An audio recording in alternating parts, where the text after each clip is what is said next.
Hello friend, एक बार फिर आप लोगों का हार्दिक स्वागत करते हैं आपके चैनल में डीटीएस क्लासेस में। यहाँ पे आज हम एक बार फिर शेयर करने वाले हैं आपके साथ बीएड का ये पेपर, लिंग विद्यालय तथा समाज। तो इसका इंपॉर्टेंट क्वेश्चन है ये, और काफ़ी बार पूछा जा चुका है एग्जाम में अलग अलग यूनिवर्सिटी के। तो चलिए आंसर को देखेंगे। अगर आज की ये वीडियो आपको पसंद आएगी तो वीडियो को प्लीज़ लाइक कर दीजिएगा, शेयर कर दीजिएगा। अगर आप चैनल पे पहली बार आए हैं तो प्लीज़ चैनल को सब्सक्राइब भी अवश्य कर दीजिएगा। और ऐसे ही इंपॉर्टेंट वीडियोज़ की नोटिफिकेशन पाने के लिए बेल बटन को प्रेस कर लीजिएगा। और अगर आपको आज के इस क्वेश्चन और आंसर की पीडीएफ चाहिए तो पीडीएफ की लिंक डिस्क्रिप्शन बॉक्स में अवेलेबल है, आप जाके चेक कर सकते हैं। तो चलिए फ़िलहाल हम अपनी स्टार्ट करते हैं आज की ये वीडियो।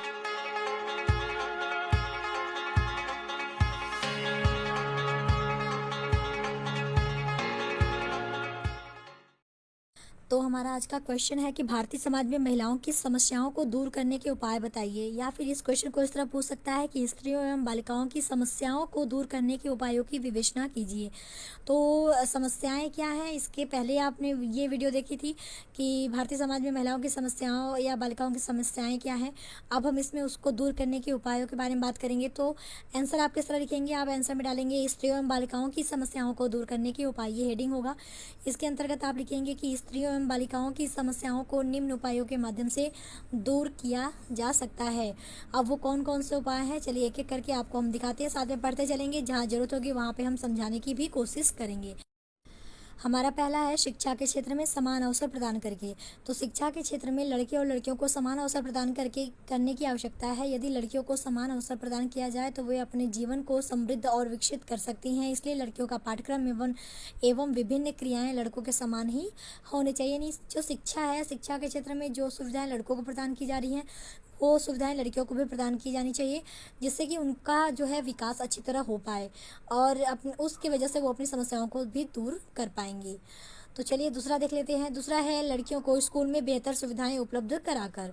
तो इसके अंतर्गत लिखेंगे पानी, साफ सफाई एवं लड़कियों की देखरेख संबंधी सुविधाएं स्कूलों में प्रदान करके विभिन्न प्रकार की असामाजिक तथा अनैतिक असमताओं को नियंत्रित किया जा सकता है, जिससे बालिकाएं सुविधापूर्वक अपनी शैक्षिक उपलब्धि को प्राप्त कर पाती हैं।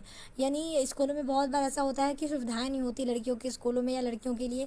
तो बहुत ज़रूरी है कि पानी की व्यवस्था हो, साफ़ सफाई हो और उनकी देख रेख से संबंधित सुविधाएं स्कूल में हो, क्योंकि इसकी वजह से ही हम जो भी समाज में असामाजिक और अनैतिक जो भी असमानताएं हैं उसे हम नियंत्रित कर सकते हैं।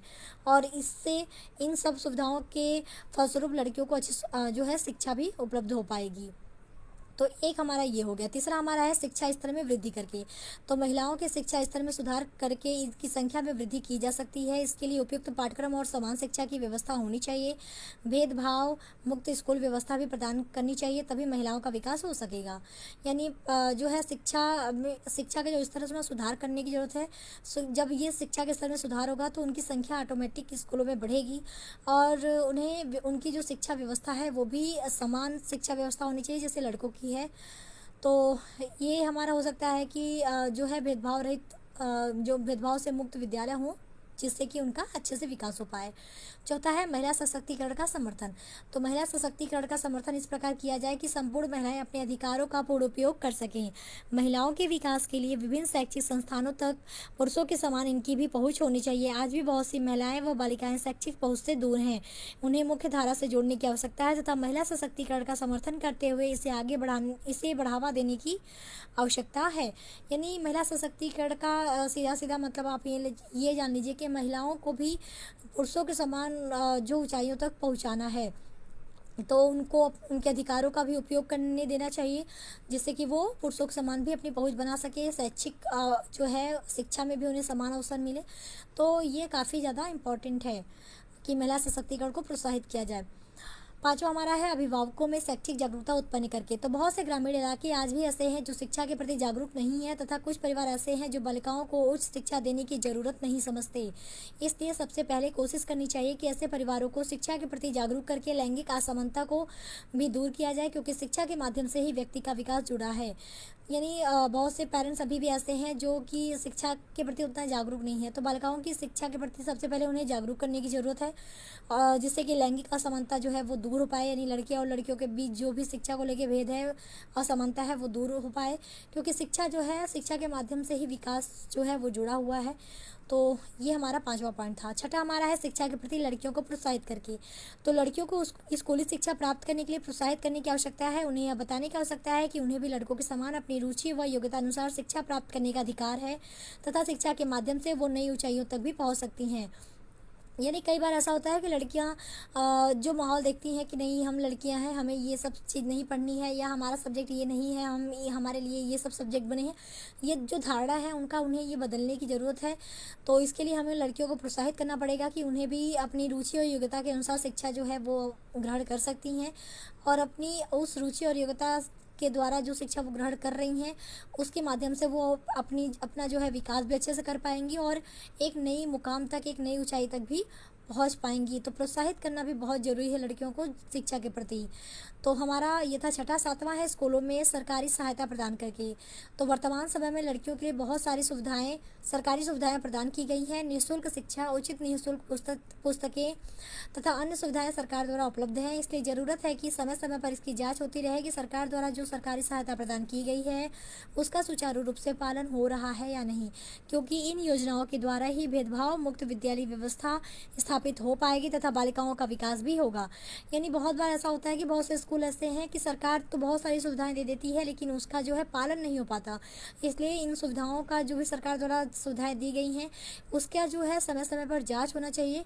तो एक तो ये है कि जांच होती रहेगी तो विद्यालय भी कहीं ना कहीं एक प्रेशर में आके उन सब सुविधाओं को कहीं ना कहीं बच्चों को प्रोवाइड कराएगा। तो भेदभाव मुक्त विद्यालय जो है व्यवस्था भी कहीं ना कहीं सुचारू रूप से चल पाएगी और बालिकाओं का जो है विकास भी हो पाएगा। आठवां हमारा है सामाजिक रूढ़ियों और कुरीतियों को दूर करके। तो समाज में स्थापित रूढ़ियों और कुरीतियों को दूर करने की आवश्यकता है। इसके लिए लोगों को जागरूक करने की आवश्यकता है तथा यह सोच भी लोगों में विकसित करने की जरूरत है कि लड़के व लड़कियां समान हैं, इसलिए लड़कों के समान लड़कियों को भी स्नेह प्यार सम्मान आदि मिलनी चाहिए। यानी जो भी समाज में रूढ़िवादिता चल रही है या कुरीतियाँ चल रही हैं कि ये लड़की है, ये लड़का है, लड़कियों के साथ ऐसे रहना चाहिए, लड़कों के साथ वैसे रहना चाहिए, इन सबको दूर करने की ज़रूरत है। उन्हें ये बताने की ज़रूरत है कि जितना प्यार आप, जितना स्नेह, जितना सम्मान आप एक लड़के को देते हैं उतना ही एक लड़की को भी मिलनी चाहिए, क्योंकि उनमें कोई अंतर नहीं है, दोनों इक्वल हैं, दोनों को समान अधिकार देने की ज़रूरत है। तो ये सामाजिक रूढ़ियाँ और कुरीतियाँ भी दूर करके हम उनकी बालिकाओं की समस्या को दूर कर सकते हैं। नवा हमारा है कानूनी नीतियों, कार्यक्रमों तथा विज्ञान और प्रौद्योगिकी का प्रयोग करके।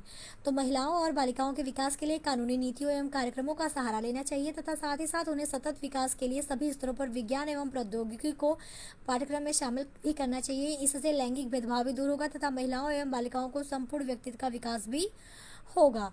यानी जो भी सरकार द्वारा नीतियाँ चल रही हैं, कार्यक्रम चल रहे हैं, उसका सहारा भी लेना चाहिए पहले तो उनकी समस्या को दूर करने के लिए, और उन विज्ञान और प्रौद्योगिकी को भी उनके पाठ्यक्रम में शामिल करना चाहिए ताकि वो भी उस चीज़ को जान पाए, समझ पाएँ और उसका उपयोग कर पाएँ।